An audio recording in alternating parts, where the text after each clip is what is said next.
The Levi-Visconti theory was based that community and language play had a central role in learning, that children develop independently in specific stages as a result of social interactions. Four of these elementary mental functions that Ley explained were attention, sensation, perception, and memory. And this all happened in the zone of proximal development.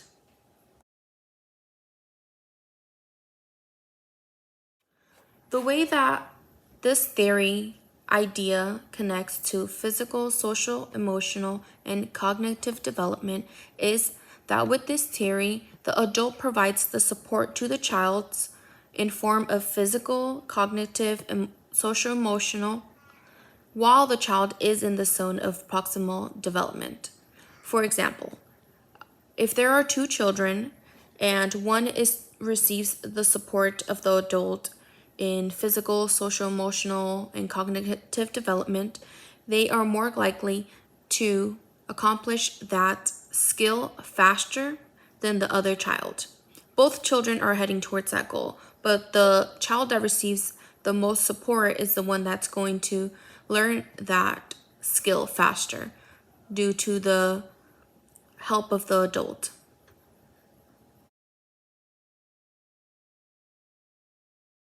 Jerome Bruner's theory is that we learn best when we go from concrete to abstract in a three-step process. These three steps being an active representation, which is hands-on learning, iconic representation, which is process, or another way of just kind of taking what they've learned and starting to make knowledge process of it, and symbolic representation, which is taking everything that they've learned and turning it into language.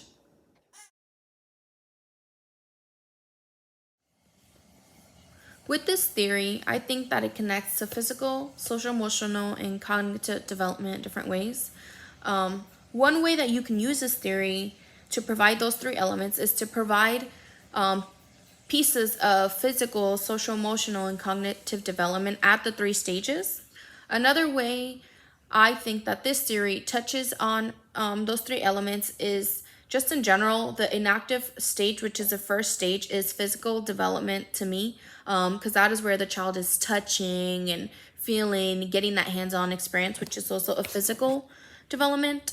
The second stage being iconic could also be seen as a social emotional development, where the child is taking that physical element and kind of starting to think on the knowledge of what they are learning. And then the third stage being symbolic could also be seen as the cognitive development for a child, which also is kind of taking those physical and emotional elements and kind of making knowledge of it as the cognitive development at the third stage.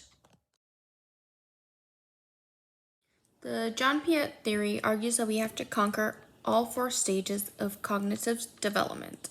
The four stages being sensory motor stage, pre-operational stage, concrete operational stage, and formal operational stage. These learning different skills at each different stage in order to get that full adult cognitive development stage.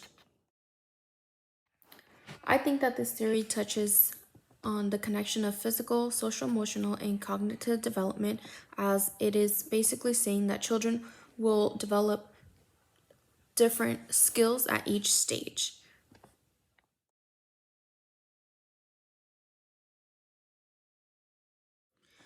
These theories support children's growth during all stages.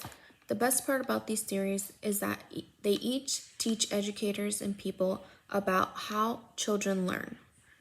This helps us understand the different theories and the ways that children can be supported in their growth and education.